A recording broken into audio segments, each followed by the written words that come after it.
అందరికీ నమస్కారం అండి. మనం పోలవరం ప్రాజెక్ట్ R&R మరియు ల్యాండ్ అక్విజిషన్ పునరావాసం మరియు భూసేకరణ గురించి బ్రీఫ్ చేయాలని అనుకుంటున్నాము. ప్రభుత్వం తరపున మనకి మీ అందరికీ తెలుసు, గత ఏడాది సంక్రాంతి,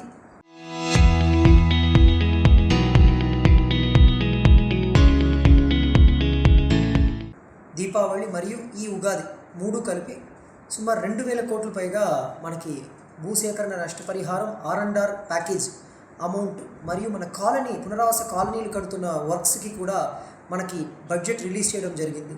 అది అంతా కూడా మేము కేంద్ర ప్రభుత్వ, రాష్ట్ర ప్రభుత్వం PFMS మరియు నిధి పోర్టల్ ద్వారా మీ అందరి ఖాతాలో జమ చేయడం కూడా జరిగింది.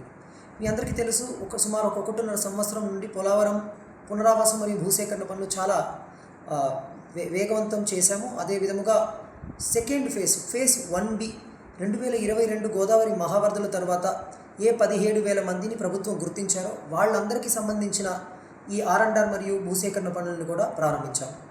చింతూరు ITDA పరిధిలో గత ఏడాది మే, జూన్, జూలై, ఆగస్ట్ ఈ 4 నెలల్లో 30 గ్రామాలు, ఏ గ్రామాలు 2022లో గుర్తించారో ఆ గ్రామాల్లో కూడా 25 మే నుండి గ్రామ సభలు నిర్వహించి ప్రజలందరినీ కూడా ఎంపిక చేయడం కూడా జరిగింది. అదే విధముగా మనకి KRపురం ITDA ఏలూరు జిల్లాలో చూసుకుంటే అక్కడ 14 గ్రామాలని ప్రభుత్వం గుర్తించారు. ఆ 14 గ్రామాల్లో కూడా గత ఏడాది మన గ్రామ సభలు నిర్వహించి సుమారు 1,500 మంది ప్రజల్ని PDFగా, that means project displaced families, పునరావాసం అవసరం ఉన్న కుటుంబాలని మనం జాబితాలోకి తీసుకురావడం జరిగింది. ఆ గ్రామ సభలు అయిన తర్వాత ప్రతి ఒక్కరిని టీమ్స్ పెట్టి, మండల్ వారీగా, గ్రామ వారీగా, హ్యాబిటేషన్ వారీగా టీమ్స్ పెట్టి వాళ్ళందరికీ సంబంధించిన ప్రూఫ్స్ని అంతా కూడా సేకరించి సుమారు 11,000 మందిని మేము డ్రాఫ్ట్ స్కీమ్లో ఆంధ్రప్రదేశ్ రాష్ట్ర ప్రభుత్వ ఆమోదానికి సమర్పించి వాళ్ళ ఆమోదం కూడా తీసుకుంటూ డ్రాఫ్ట్ స్కీమ్ని ఫైనలైజ్ చేయడం కూడా జరిగింది. దీంట్లో ఇంకా మనకి ఏ ప్రజలు ఆ జాబితాల్లో రాలేదో వాళ్ళకి రెండో విడతగా ఇప్పుడు మళ్ళీ మేము టీమ్స్ పెట్టేసి మన ITDA చింతూరు పరిధిలో ఉన్న 30 గ్రామాల్లో కూడా ఇంకో ఒక 2,500 మందిని మనము గుర్తుపెట్టాము. వాళ్ళకి సంబంధించిన స్కీమ్స్ని కూడా ఇప్పుడు మేము తయారు చేసుకుంటూ ఉంటాము. సో ఇది ఒక ప్రక్రియ, ఇది ఒక రోజు పూర్తి అవ్వదు. వచ్చే నెల ఏప్రిల్ మరియు మే 15వ తారీఖు లోపు అందరినీ కూడా స్కీమ్స్ లోపల తీసుకువచ్చేసి ప్రభుత్వానికి సమర్పించాలన్న ఉద్దేశంతో మేము ముందుకు వెళ్తున్నాము. సో ఈ స్కీమ్స్ ఎందుకు ముఖ్యమంటే, ఆ స్కీమ్స్లో ఎవరెవరు పేరు వస్తున్నారో వాళ్ళందరికీ కూడా ఖచ్చితంగా అవార్డు మనం పాస్ చేస్తాము. సో వచ్చిన సుమారు 11,000 మందిలో సుమారు 5,000 మంది వరకు ఆల్రెడీ మీ R&R ఆఫీసర్స్, మన ITDA చింతూరు తీసుకుంటే PO ITDA మీ ప్రాజెక్ట్ ఆఫీసర్, మరియు KRపురం ITDA తీసుకుంటే PO ITDA, జంగారెడ్డిగూడెం పరిధిలో కూడా మన పనులు జరుగుతున్నాయి కాబట్టి అక్కడ RDO గారు, పెద్దాపురం మనకి తునిలో కాకినాడ జిల్లాలో కూడా మన పనులు లెఫ్ట్ మెయిన్ కెనాల్స్ వెళ్తున్నాయి కాబట్టి అక్కడ RDO పెద్దాపురం అని, వీళ్ళందరం కూడా స్కీమ్స్ నుంచి అవార్డుని కూడా పాస్ చేయడం కూడా జరుగుతుంది. ఆ ప్రక్రియ 11,000 మందిని ఎవరెవరిని మేము స్కీమ్లో తీసుకువచ్చామో వాళ్ళందరికీ సంబంధించిన అవార్డ్స్ని కూడా మేము ఏప్రిల్ 30వ తారీఖు లోపల పూర్తి చేయాలని ఒక ఉద్దేశంతో ఆ దిశగా ముందుకు వెళ్తూ ఉన్నాము. ఇది మాత్రం కాకుండా మనకి నాన్ ట్రైబల్స్ మరియు ట్రైబల్స్ వీళ్ళిద్దరికీ కూడా మన కాలనీ ల్యాండ్ ఏర్పాటు చేయాల్సిన అవసరం ఉంటుంది. మనకి ఇప్పుడు సుమారు 17,000 మందిలో కాకినాడ జిల్లాలో 472 మంది లెఫ్ట్ మెయిన్ కెనాల్లో కుమ్మర్లోవా అనే ఒక గ్రామంలో కాలనీ ఏర్పాటు చేశాము. అది ఒక మోడల్ కాలనీగా కూడా మేము అందరికీ చూపిస్తున్నాము. ఎందుకంటే అక్కడ ఉన్న నాన్ ట్రైబల్స్ అందరం కూడా భూమి మాకు ఇవ్వండి, లేఅవుట్ మీరు తయారు చేసి ఇవ్వండి, కానీ కాలనీ ఇల్లుల్ని మేమే నిర్మాణం చేసుకుంటామని చెప్పి సెల్ఫ్ కన్స్ట్రక్షన్ అని ఒక ఆప్షన్ని వాళ్ళందరం ఎంపిక చేసుకోవడంతో చాలా ఫాస్ట్గా వాళ్ళకు అనుకూలంగా వాళ్ళు ఇల్లులు కట్టుకుంటూ వస్తున్నారు. వెంటనే వాళ్ళకు కూడా ప్రభుత్వం బడ్జెట్ విడుదల, గత సంవత్సర దీపావళి విడుదలలో వాళ్ళకు కూడా మనము పునరావాసం సంబంధించిన నిధుల్ని కేటాయించడం కూడా జరిగింది, విడుదల కూడా చేశాము. అదే విధంగా ఇప్పుడు తాడువాయి, మన అందరికీ తెలుసు, ఏలూరు జిల్లాలో తాడువాయిలో ఒక మెగా కాలనీ నిర్మాణం చేసుకుంటున్నాము. ఆ కాలనీని మనము మోడల్ కాలనీగా కూడా చూపిస్తున్నాం. ఎందుకంటే సుమారు 3,500 మంది ఇల్లులు అక్కడ నిర్మాణం చేసుకుంటున్నారు. దాంట్లో ITDA చింతూరు వాళ్ళకి పూర్తిగా రెడీ అయిన 1000 ప్లాట్లు మనకి కేటాయించడానికి ప్రభుత్వ నిర్ణయం తీసుకున్నారు.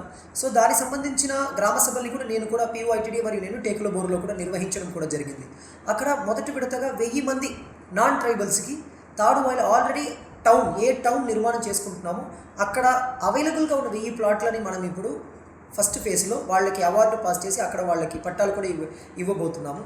దీంట్లో ఒక అడ్వాంటేజ్ ఏంటంటే మన ప్రభుత్వం వాళ్ళందరికీ కూడా చాలా త్వరగా ఇల్లు కట్టుకోవడానికి ఒక అవకాశం ఇవ్వాలని నాన్ ట్రైబల్స్ అందరికీ కూడా సెల్ఫ్ కన్స్ట్రక్షన్ మీరే కట్టుకోవచ్చు. దట్ మీన్స్ మీకు 5 సెంట్ల భూమి ఇస్తాము, ప్లాట్ అంతా డెవలప్ చేస్తాము, రోడ్డు, ఎలక్ట్రిసిటీ సదుపాయాలు, కాలువలు అన్నీ కూడా డెవలప్ చేస్తాము. చేసిన తర్వాత ఇల్లు మాత్రం మీరే నిర్మాణం చేసుకోవచ్చు అని ఒక ఆప్షన్ కూడా ఇచ్చారు. ఎందుకంటే మీరు నిర్మాణం చేసుకుంటే మీకు తగ్గినట్టు మీరు నిర్మాణం చేసుకుంటారు కాబట్టి అలాంటి ఒక ఆప్షన్ కూడా ఇవ్వడం జరుగుతుంది. సో అది మీరు ఎంపిక చేసుకుంటే చాలా మీకు వెంటనే దానికి సంబంధించిన ప్యాకేజ్ ప్రతి నాన్ ట్రైబ్కి 6,36,000 ఒక పీడిఎఫ్కి ప్యాకేజ్ వస్తుంది. దాంతోపాటు ఇల్లు నిర్మాణానికి మన గౌరవ ముఖ్యమంత్రి వర్యులు 2.85 లక్షల నుండి 3.54 లక్షలుగా దాన్ని పెంచడం కూడా జరిగింది. సో దానికి కూడా వస్తుంది. మాకు భూమి వద్దు, ఇల్లు వద్దు అంటే 1 టైం సెటిల్మెంట్ అంటారు. మీరు తీసుకుంటే ఫేస్ 1 ఇయర్ సుమారు 1200 నుంచి 1800 మంది 1 టైం సెటిల్మెంట్ తీసుకున్నారు. మనకి వాళ్ళు కంప్లీట్గా వేరు సిటీకి వెళ్ళి సెటిల్ అవ్వాలి, ఇక్కడ వద్దు అని అనుకునే వాళ్ళకి భూమికి సంబంధించిన నష్టపరిహారం కూడా మేము ఇస్తాం. దట్ మీన్స్ వాళ్ళకి 6,36,000 ప్యాకేజీ డబ్బు వస్తుంది, 3,54,000 ఇల్లు నిర్మాణ ప్యాకేజ్ వస్తుంది. అది కాకుండా 2 లక్షల రూపాయలు, ముందు 1 లక్ష రూపాయలు ఉండింది, దాన్ని గౌరవ ముఖ్యమంత్రి వారు 2 లక్షలుగా పెంచారు.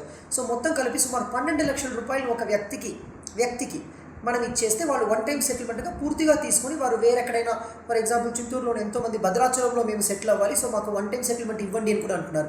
ఎందుకంటే మేము వాళ్ళకి తాడువాయిల కాలనీ ఇస్తే దానికి పెద్దగా దానివల్ల ఉపయోగం ఏమి ఉండదు కాబట్టి మేము 1 టైం సెటిల్మెంట్ కూడా నాన్ ట్రైబల్స్కి ప్రభుత్వం ఇప్పుడు పెంచారు. సుమారు అప్పుడు తీసుకుంటే ప్రభుత్వం ఆల్మోస్ట్ 1,85,000 పెంచినట్టు ముందు ఉన్న నష్టపరిహారం కన్నా. సో దీన్ని కూడా మీరు ఖచ్చితంగా ఉపయోగించుకోవచ్చు. ట్రైబల్స్ వరకు వచ్చేటప్పుడు వాళ్ళకి ల్యాండ్ ఫార్ ల్యాండ్, భూమికి భూమి 2.5 ఏకర్ వరకు భూ నష్ట పరిహారంతో పాటు భూమికి భూమి కూడా ఇవ్వాలి. కాబట్టి వాళ్ళకి సంబంధించి ఏలూరు జిల్లాలో జీలుగుమిలి, బుట్టాయిగూడెం ఈ 2 మండలాలు సుమారు 2,000 ఎకరాలు భూసేకరణ ఆల్మోస్ట్ డిక్లరేషన్ దాటే అవార్డు స్టేజ్కి చేరింది. అది మాత్రం కాకుండా కుక్కునూరు మరియు వేలేరుపాడులో కూడా మేము భూములు వెతుకుతూ ఉన్నాము. రంపచోడవరం ఐటీడీఏ సంబంధించి చింతూరులో ఉన్న కొంతమంది అడ్డతీగల, రాజవోబంగి, గంగవరం ఇలాంటి మండలాల్లో ఎవరెవరు వెళ్ళడానికి సిద్ధంగా ఉన్నారో అక్కడ కూడా మేము భూసేకరణ కోసం రిక్వెసిషన్ లెటర్స్, దట్ మీన్స్ వాళ్ళు వెళ్తున్నారు మాకు ఇష్టమని వాళ్ళు ఒక పత్రం మాకు ఇవ్వాలి, ఆ గ్రామం సంబంధించిన ప్రజలు. అదేవిధంగా మీ POITDA రిక్వెసిషన్ లెటర్, మా వాళ్ళు ఒప్పుకున్నారు ఇక్కడ ఈ పర్టికులర్ ఊరిలో మీరు ఇన్ని ఏకరాలని భూసేకరణ చేసి మాకు ఇవ్వండి అని వాళ్ళ నుంచి కూడా లేఖని తీసుకుంటూ ప్రజాసమ్మతితో మేము రంపచోడవరంలో కూడా ల్యాండ్ ఐడెంటిఫికేషన్ చేయడం కూడా జరిగింది. త్వరలో అక్కడ కూడా రేట్ సంబంధించిన జీవో మన ఆంధ్రప్రదేశ్ రాష్ట్ర క్యాబినెట్ ఆమోదం తెలియజేసిన తర్వాత మనకి జీవో కూడా రాబోతుంది. వచ్చిన తర్వాత అక్కడ కూడా PN ఇచ్చేసి మేము భూసేకరణని ముందుకు తీసుకెళ్ళిపోతాము. ఇది ఈ ప్రక్రియ అనేది గత ఆగస్ట్, సెప్టెంబర్, మే, జూన్ భూ ఐడెంటిఫికేషన్ దట్ మీన్స్ భూసేకరణ కోసం భూమిని గుర్తింపు చేయడం కూడా మేము చేస్తూ ఉన్నాం. కాబట్టి ఇది కూడా చాలా త్వరగా మొత్తం కూడా జూలై 30 తారీఖు లోపు మేము భూసేకరణని పూర్తి చేయాలి, కాలనీకి సంబంధించిన భూసేకరణని పూర్తి చేయాలని ఒక ఉద్దేశంతో ముందుకు వెళ్తూ ఉన్నాము. గౌరవ ఆంధ్ర రాష్ట్ర ప్రభుత్వం ముఖ్యమంత్రి వర్యులు కూడా మాకు నెక్స్ట్ ఇయర్ వచ్చే పుష్కరాలకు ముందే మనం ఈ ప్రక్రియని పూర్తి చేయాలనే ఆదేశాలు కూడా ఇవ్వడం జరిగింది. ఖచ్చితంగా ఆంధ్రప్రదేశ్ రాష్ట్ర ప్రభుత్వ ఆదేశాల మేరకు మేము అదే స్పీడ్తో ముందుకు తీసుకెళ్తూ ఉన్నాము. మీ అందరం సపోర్ట్తో ఖచ్చితంగా ఈ యొక్క కార్యక్రమాన్ని విజయవంతంగా పూర్తి చేస్తాం. ధన్యవాదాలు.